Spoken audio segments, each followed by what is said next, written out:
नमस्कार, मी डॉक्टर मच्छिंद्र बांगर महाराष्ट्रातील आणि देशातील हवामान परिस्थिती संदर्भात ताजा अंदाज देणार आहे. आपण बघतो ते एक डिप्रेशन बंगालच्या उपसागरात तयार होत आहे. याचा पुढील प्रवास कसा होणार आहे ते आपण बघणारच आहोत, परंतु महाराष्ट्रासाठी अधिक पाऊस घेऊन येणारं हे डिप्रेशन ठरेल असं दिसतंय.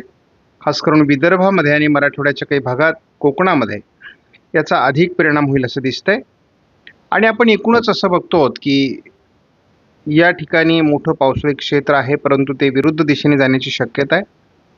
विदर्भाच्या या भागावरही मोठं पावसाळी क्षेत्र आहे, त्यामुळं महाराष्ट्रभर याचा परिणाम होणार आहे. कारण या दोन्हींच्या ट्रप लाईनमुळे कोकणासहित महाराष्ट्रात अतिवृष्टीची आज शक्यता आहे.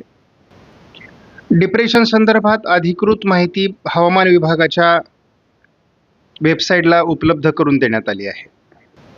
डिप्रेशनचा ट्रॅकही देण्यात आला आहे, परंतु तो महाराष्ट्राच्या दिशेने नसून ओरिसा, छत्तीसगड, मध्य प्रदेश असा त्याचा सुरुवातीला तरी मार्ग दिसतोय. परंतु अरबी समुद्रातून खेचल्या जाणाऱ्या वाऱ्यांमुळे महाराष्ट्रात काही भागात अतिवृष्टीची शक्यता आहे. यामध्ये कोकणातील सर्व जिल्हे, पुणे, सातारा आणि अहिल्यानगरचा काही भाग, त्याचबरोबर मराठवाड्यातील आणि विदर्भातीलही जिल्ह्यांमध्ये अतिवृष्टीची शक्यता आहे.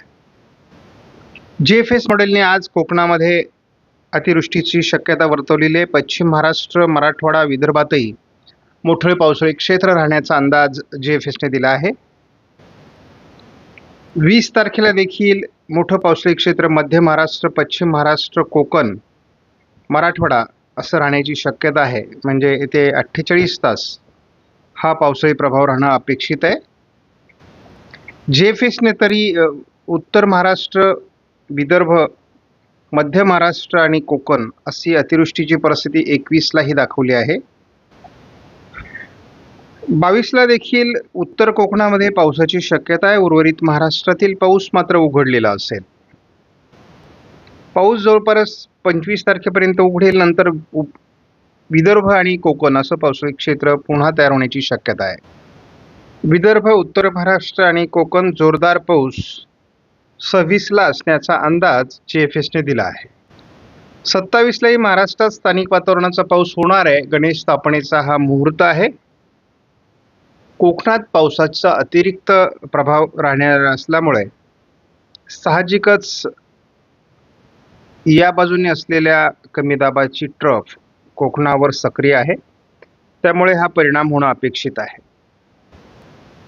सर्वदूर महाराष्ट्रात पावसाची शक्यता 27-28ला देण्यात आली. म्हणजे गणपतीच्या काळात JFS मॉडेलने मध्यम स्वरूपाच्या किंवा हलक्या स्वरूपाच्या पावसाचा अंदाज दिला आहे.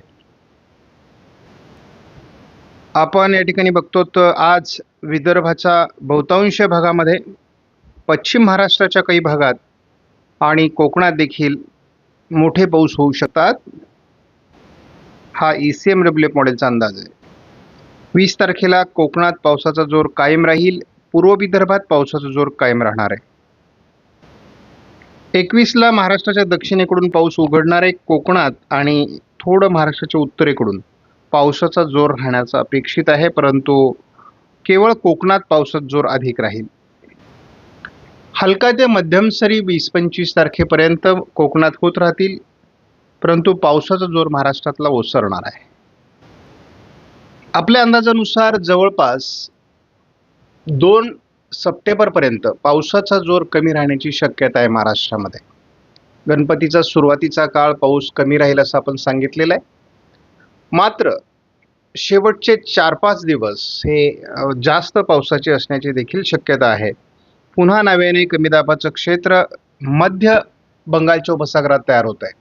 मी मध्य हा शब्द जाणीवपूर्वक वापरतो. याचं कारण महाराष्ट्रावर पाऊस होण्याकरता मध्य बंगालच्या उपसागरात वातावरण निर्मितीची गरज आहे. शिवाय महत्त्वाची बाब म्हणजे जी मान्सून ट्रप आहे तिचा जो प्रवास किंवा एकूण नकाशा आहे तो बदलतोय आणि त्याच्यामुळे महाराष्ट्रात पावसाची शक्यता ही पहिल्या आठवड्यात सप्टेंबरच्या वाढणार आहे. आपण या मॉडेलचा एक धावता अंदाज घेऊयात, जेणेकरून आपल्याला साधारणपणे महाराष्ट्रात पावसाचं काय वातावरण असू शकतं याचा अंदाज येईल. संपूर्ण भारताचा विचार करता महाराष्ट्रामध्ये विदर्भ आणि कोकण असं पावसाळी क्षेत्र दिसते. प्रत्येक दिवशी जवळपास 22 तारखेपर्यंत कोकणात पावसाचा जोर राहणं अपेक्षित आहे. त्यानंतर मात्र पावसाचा जोर महाराष्ट्रातला आठवडाभर कमी होईल आणि तो जोर मध्य प्रदेश म्हणजे ओरिसा, छत्तीसगड, मध्य प्रदेश असा वाढण्याची शक्यता आहे. गुजरातवर कायम तीव्र पावसाचं स्वरूप राहणार आहे. म्हणजे आपल्याला एक आठवडाभर तरी महाराष्ट्राच्या उत्तरेकडून पावसाचं वातावरण दिसतंय. परंतु संपूर्णपणे पुढील आठवडा हा पावसाचं वातावरण महाराष्ट्राच्या थोडं उत्तरेकडून राहील आणि संपूर्णपणे भारताच्या उत्तर भागामध्ये आपल्याला हे पावसाचं वातावरण दिसतंय. दक्षिण भारतामध्ये पावसाचं वातावरण कमी राहणारे मात्र आपण या ठिकाणी बघतो कोकणामध्ये पावसाची शक्यता कायम आहे. त्यामुळे एकूण लक्षात घ्या पावसाचा अंदाज आणि सप्टेंबरमध्ये पुन्हा महाराष्ट्राकडे पावसाचं प्रमाण वाढणार आहे. आपण कालही बघितलेलं आहे, या ठिकाणी एक कमी दाबाचं क्षेत्र आहे. एक डिप्रेशन या ठिकाणी तयार होत आहे. या डिप्रेशनचा मार्ग असा जाण्याची शक्यता आहे.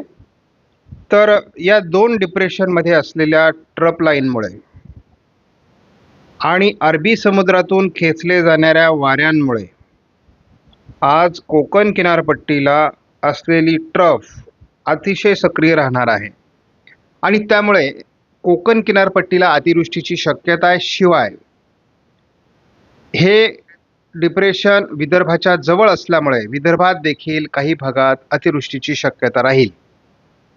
महाराष्ट्रातही ठिकठिकाणी मोठे पाऊस होऊ शकतात, परंतु हा केवळ 48 तास पावसाचा जोर राहील. नंतर पाऊस जवळपास आठवड्याभरासाठी विश्रांती घेईल. 2 तारखेनंतर पुन्हा नव्याने वातावरण तयार होण्याची शक्यता आहे. हवामानात जर काही बदल झाले ते आपण बघणारच आहोत. मुख्यत्वे करून पूर्व विदर्भ आणि कोकण असं पावसाळी क्षेत्र विभागलं जाण्याची शक्यता आहे. अगदी पूर्ण 15 दिवसाचा जरी अंदाज बघितला तरी कोकण आणि पूर्व विदर्भातच पावसाचा जोर राहील. महाराष्ट्राच्या उत्तरेकडून देखील पावसाचा जोर राहण्याची शक्यता आहे. आपण जर पावसाचं क्षेत्र बघितलं तर महाराष्ट्रासाठी हे विभाग पावसाचे आहेत आणि उर्वरित महाराष्ट्रात हलके मध्यम पाऊस होऊ शकतात, परंतु पावसाचा जोर कमी राहणं अपेक्षित आहे. तरी देखील आपण बघतो या ठिकाणी 1002 हेक्टोपास्कल तर या ठिकाणी 1004 हेक्टोपास्कल हवेचा दाब आहे आणि हा हवेचा दाब कमी समजला जातो. म्हणजे हवेचा दाब महाराष्ट्रात कमी असल्यामुळे स्थानिक वातावरण तयार होऊन देखील पाऊस पडणार आहे. आपण नजर टाकणं महत्त्वाचं आहे. सध्या कोकण किनारपट्टीला अतिवृष्टीची परिस्थिती आहे. 200 मिलीमीटरपेक्षा जास्त पाऊस काही विभागात होऊ शकतो. पूर परिस्थिती निर्माण होऊ शकते. त्यामुळे कोकण विभागातील नागरिकांनी सतर्क राहणं आवश्यक आहे. मुंबईकरांनी गरज असेल तरच घराच्या बाहेर पडा, अन्यथा सतर्क राहा.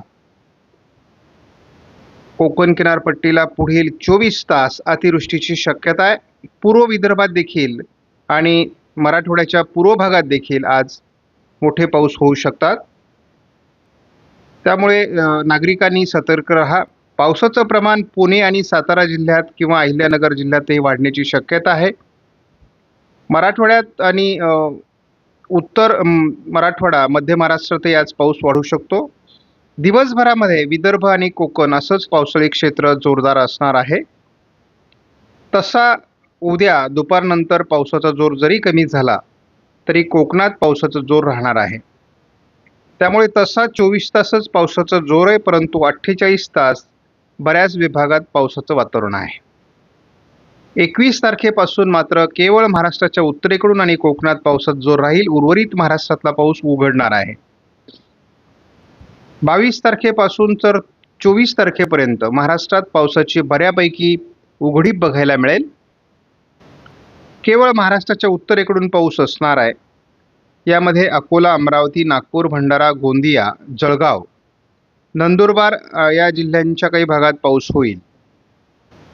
25 तारखेला महाराष्ट्रात पुन्हा पावसाची शक्यता आहे. स्थानिक स्वरूपाचं हलकं वातावरण असणार आहे मान्सून सरींचं. या मॉडेलच्या अंदाजानुसार जवळपास 22 तारखेनंतर 31 तारखेपर्यंत पावसाचा जोर असणार नाही. 1 तारखेपासून पुन्हा वातावरण बदलायला सुरुवात होईल. बंगालच्या उपसागरात विशाखापट्टणमच्या दरम्यान पुन्हा कमी दाब तयार व्हायला सुरुवात होईल. महाराष्ट्रात ठिकठिकाणी स्थानिक वातावरण तयार होईल आणि 2 तारखेपासून विदर्भातून पुन्हा पावसाचा जोर वाढेल.